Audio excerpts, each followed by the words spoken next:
Assalamualaikum warahmatullahi wabarakatuh. A'udzu billahi minasyaitonir rajim. Bismillahirrahmanirrahim. Alhamdulillahirabbil alamin. Wassalatu wassalamu ala asrofil anbiya'i wal mursalin. Sayyidina wa maulana Muhammadin wa ala alihi wa sahbihi ajmain. Asyhadu an la ilaha illallah wahdahu la syarikalah wa asyhadu anna Muhammadan abduhu wa rasuluh la nabiyya ba'dah, amma ba'd. Sahabat dimanapun berada, ada sebuah kisah yang menarik untuk kita perhatikan, yakni Imam Abdullah ibnu Mubarak. Beliau ini, Abdullah ibnu Mubarak, mempunyai burung merpati yang jumlahnya banyak. Dan ini sangat terkenal, orang-orang melihat di rumah Abdullah ibnu Mubarak itu banyak sekali merpati. Dan beliau mengambil manfaat dari merpati itu. Misalnya diambil anak-anaknya ketika sudah mulai besar dijual, atau diambil telur-telurnya untuk dimakan keluarga dan sebagainya. Suatu saat ada sebuah kejadian menarik, yakni Abdullah ibnu Mubarak tidak mau mengambil lagi manfaat dari burung-burung merpati peliharaannya. Lalu ditanyakan kepada beliau, kenapa engkau tidak lagi mengambil manfaat dari burung-burung merpati peliharaanmu? Jadi burung-burung merpati itu dibiarkan begitu saja, kalau kadang-kadang diberikan kepada orang, disedekahkan dan sebagainya, telur-telurnya begitu. Tapi tidak diambil lagi untuk keluarga manfaatnya. Apa jawab Abdullah ibnu Mubarak?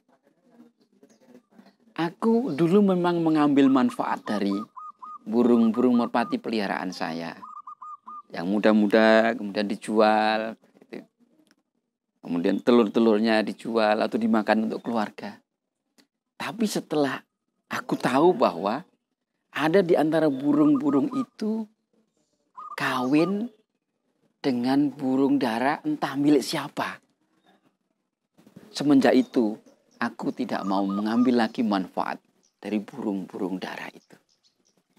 Sahabat dimanapun berada, mungkin bagi sebagian orang kisah ini atau apa yang dilakukan oleh Abdullah ibnu Mubarak ini sebuah perilaku yang lucu.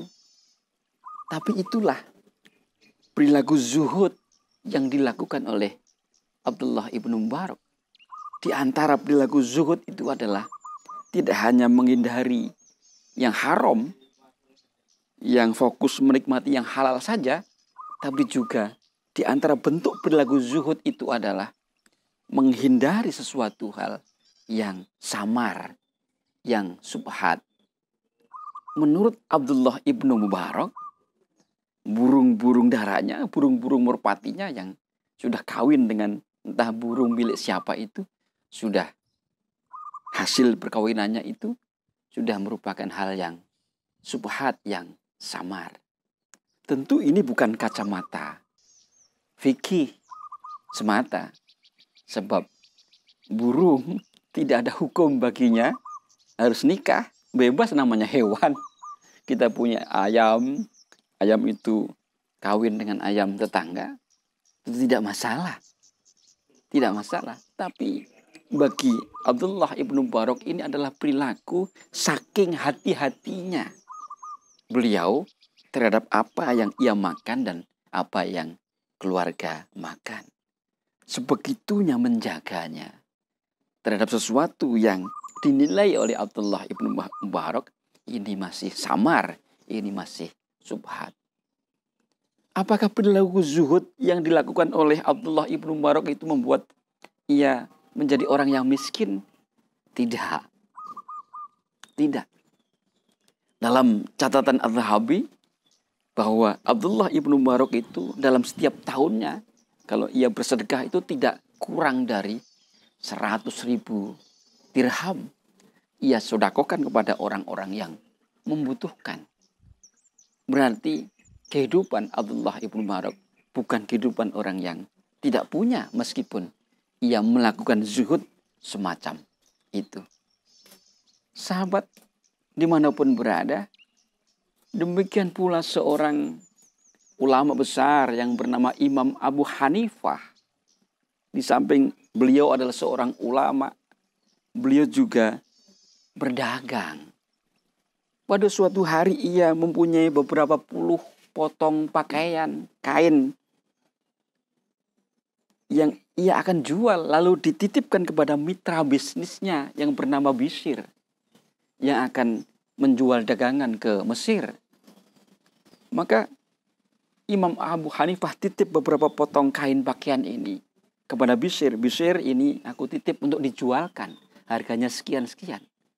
Tapi ada satu lembar kain yang ini cacat. Nanti engkau ceritakan kepada pembelinya. Engkau ceritakan cacatnya. Baik. Lalu berangkatlah Bishr dari Kufah ke Mesir untuk menjual kain-kain yang dibawa dari Imam Abu Hanifah. Di sana laris dagangannya. Nggak lama setelah itu pulang lagi ke Kufah. Lalu, wahai Syekh, ini dapat sekian ribu dirham dari penjualan ini. Oh iya, apakah selembar kain yang pernah aku pesankan kepadamu, kau ceritakan cacatnya kepada pembelinya? Wahai Syekh, saking larisnya saya lupa. Apa yang dilakukan oleh Imam Abu Hanifah? Kalau begitu sekian ribu dirham ini aku tidak mau nerima. Kau bawa lagi. Aku titip untuk disedekahkan kepada orang yang membutuhkan.